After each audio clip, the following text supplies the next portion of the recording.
Whether you meant to click this or not, you're here now. And it's part 2.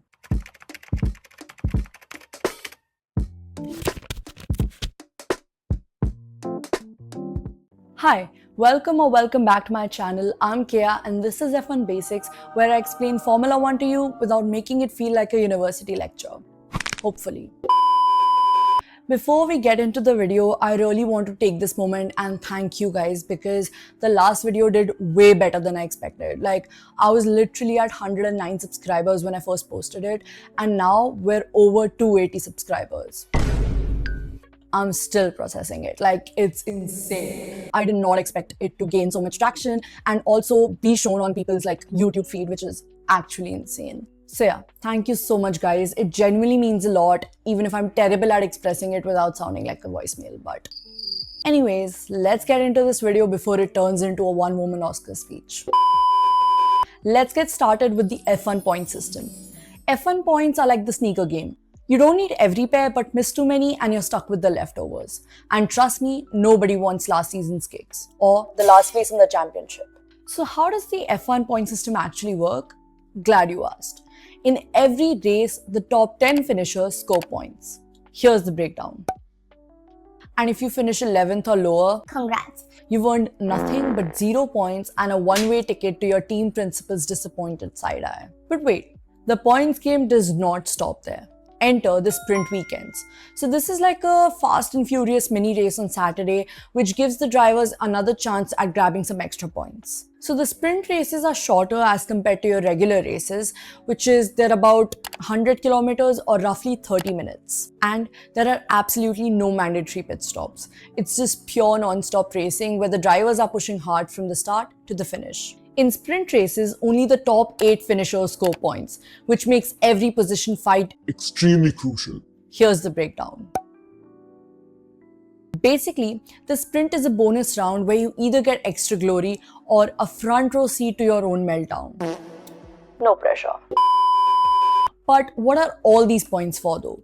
So there are 2 major trophies which every driver and the teams are chasing every year. The first one is the World Drivers' Championship or WDC. This is for the drivers individually. Every point they earn throughout the season goes towards this. And at the end of the season, whoever ends up with the most amount of points is crowned the world champion. What do they win though? First, a very fancy trophy. Second, their name in the F1 history books.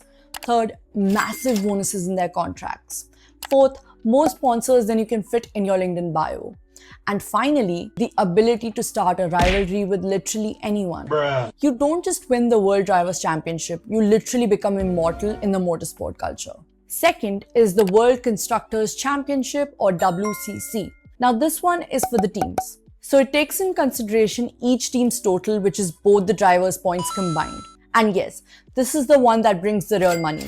Now, even if one driver is carrying the entire season on their back, the Constructors' Championship depends on both the teammates performing. It's giving group project energy, but with millions on the line. And yeah, it definitely gets dramatic. A driver can win the Drivers' Championship even if their team does not win the Constructors' title. Like in 2024, Max Verstappen took the Drivers' Championship while McLaren snagged the Constructors' title. Talk about a plot twist. Teammates have fought over titles before. Hello 2016 Mercedes, where Lewis Hamilton and Nico Rosberg went on full rivalry mode, with Nico Rosberg eventually edging out Hamilton by just 5 points.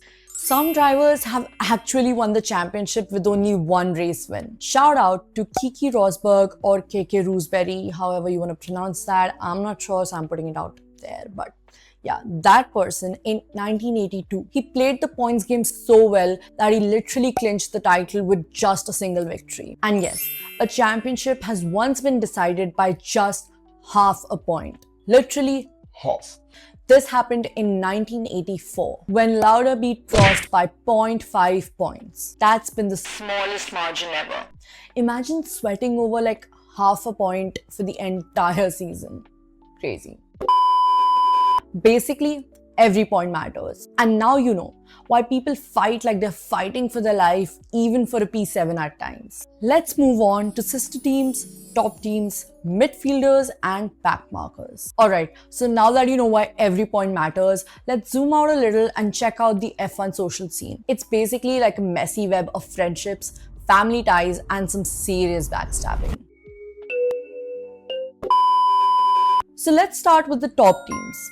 Think of them as the Kardashians of F1, always front and center with high drama, high budget, and fans yelling at literally their every move. McLaren is killing it in 2025. It's basically like the cool kid that everyone's talking about. Ferrari and Mercedes are literally neck and neck for the third and second position. And Red Bull Racing, once the big boss, is now lurking in the fourth, midfielders. Midfield battles are like your group chat drama. They're unpredictable, little messy, and you never really know who's actually winning.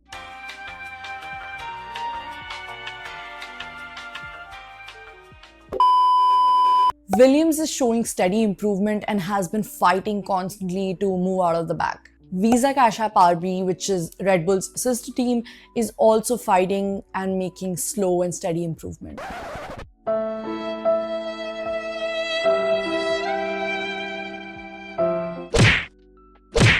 Sometimes. Haas is also a currently strong midfield contender. Yeah. And Aston Martin is just literally like, let's just consider them kind of low on the midfield status. Backmarkers. These are like the underdogs who are fighting for scraps and respect. Sauber often finds itself near the rear end of the field.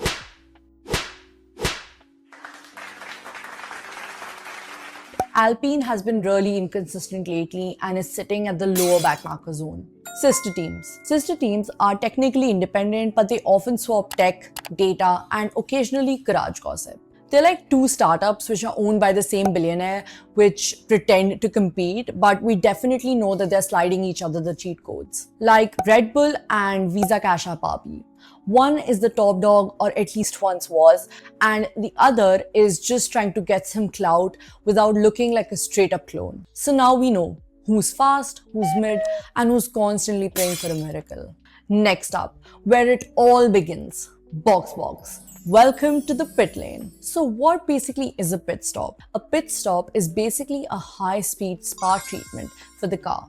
But instead of cucumber and chill music, it's like 20 people sprinting around with power tools in under 3 seconds. How does one know when to pit? Well, that's where the strategy team comes in. They're a group of sleep-deprived geniuses who look at the data like it's the Matrix. Unless it suddenly starts raining or like the tire is literally held together by duct tape and like hope, that's when the driver might make the executive call. And when the strategy team finally makes the call, they deliver it with the calm urgency of someone asking you to defuse a bomb over Bluetooth. When your race engineer politely yells box in your radio, it means, come into the pits now please and thank you, but also hurry up or the whole race might explode. Where does the term come from? So box is the short for boxen stop, which is German for a pit stop, because yelling pit stop would not slap the same. So coming to who actually does the pit stop. So it's not just a single person, obviously it's a full team effort. So there is a front and a rear jack who lifts up the car, requires beast mode strength and obviously fast twitch reflexes. Then there are the wheel gunners who literally use power tools to remove and attach the wheels as fast as possible. Then there's stabilizers who keep the car steady, wipe the visors, and sometimes low-key save the day. Wing winders. They are just the front wing angle for the max aerodynamics. Then comes the crew chief, the one with the big responsibility. The crew chief watches everything, gives the all clear, and presses the go button. If they get it wrong though, that's where things can go bad. Real fast. So what all can go wrong here? Penalty. If the car is released too early and another car is coming, or if the tire isn't attached properly, that's an unsafe release. Expect a 5 or 10 second penalty, a drive-through, or worst case, disqualification. Along with the penalty, there's also a possibility of a crash. Now, if there's an unsafe release, it might lead to the pit lane collisions, which, are super dangerous. Not just for the drivers, but also for the pit crew who's literally standing right there. Fun fact time, just to lighten up the segment a little bit, McLaren pulled off the fastest pit stop ever in Qatar 2023, which was literally just 1.8 seconds. That's faster than most of us can open TikTok.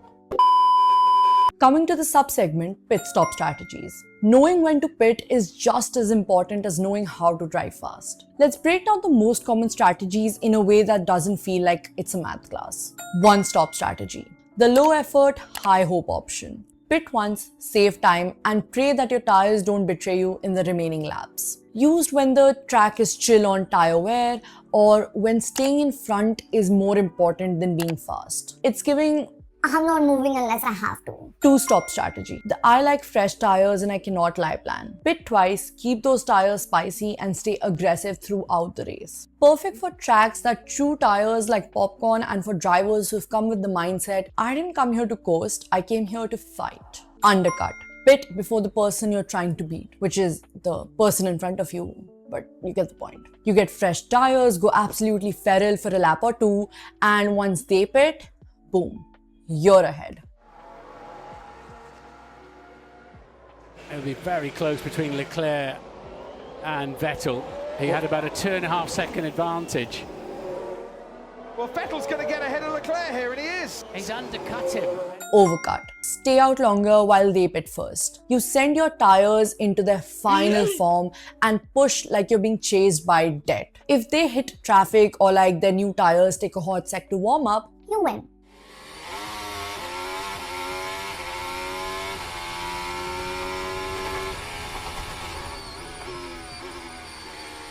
double stack.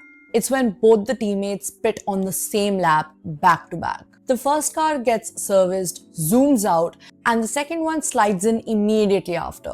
Only work if everyone is in sync, otherwise it's just pit lane traffic with bonus stress. They feel the need to take that risk of a double stack. Well, they are double stacking because Bottas is coming into the pits as well, and he's waiting, and they have got this absolutely spot on. Valtteri Bottas didn't have to slow down any more than he was required to. You made it through the pit stop drama. You're feeling unstoppable. And then You're not. let's talk about the race results nobody wants next to their name. DNF, or did not finish. You started the race, you just didn't survive it. Could be a crash, an engine issue, or the car just said no. Happens more than you think. For example, Max Verstappen in 2024 Australian Grand Prix. Max was leading like usual until his brakes went on meltdown mode. Sparks and sadness, Max was pulled into the garage, and that was that. It was a rare Max DNF and snapped A huge streak of finishes. Brutal. DNS did not start. You were supposed to race, but something broke or went wrong before lights out. DNS is when your race ends before it even begins. Example, Carlos Sainz in 2025 Austrian Grand Prix. He was lined up on 19th, car got stuck in gear, limped to the pit lane, and the brakes literally caught fire. No start, no race. DNQ did not qualify. You tried to set a lap time in qualifying, it was either too slow or it got deleted. Either way, you're not racing. Sorry, bestie. This has happened only once, for which I'll tell you the example in a little while. And finally, DSQ, which is disqualified. You finished the race, but the steward said, actually, no. It usually means that the car broke a technical rule. Too low, too light, wrong part, or just illegal vibes. You think you're taking home points, but post-race checks hits you with the ultimate plot twist. Results deleted. Let's look at some of the most iconic DSQ moments, ranging from oops to how is this real life? In 2025 Chinese Grand Prix, Ferrari got a double disqualification. Here, Leclerc's car was 1 kilogram too light and Hamilton's plank was too worn. And why does this plank thing really matter? Is because the plank, it keeps the team from running too low, which basically gives them more grip, which in turn basically makes it faster, right? So that's kind of unfair. So if it's too worn, means the car was running too low. And then that's unfair. It was the first Ferrari double disqualification in history. Honestly, the garage deserved like a group hug after that. There are strict rules about cars' weight and measurements. So even if there's like something a little off, it's straight up Disqualification. If you think double disqualification is messy, wait till you meet this guy, Hans here. So back in 1977, Hans did not qualify for the German Grand Prix, right? That means he's not supposed to race. But he said, I'm doing it anyway. He snuck in from the pit lane and did 9 laps, and then his gearbox gave up, and that's when the officials realized he wasn't even on the grid for this race. So naturally, disqualified. Hans is the only F1 driver to ever collect DNQ, DSQ and DNF in a single race. Truly one of a kind F1 story. And that brings us to the end of today's F1 crash course. We've talked scoring, we've talked pit stop strategies and pit stop in itself, and all the wild ways in which a race result can be snatched from your hands after or before checkered flag, or even before that. Crazy. In Formula 1, it's not just go fast. It's go fast, follow 1,000, 4,000 rules, and ensure that the FIA doesn't catch you breathing wrong. If you had fun watching this video, and now if you feel slightly more qualified to, yell at your TV on race day, hit like and subscribe. Thanks for watching, and I'll see you in the next one.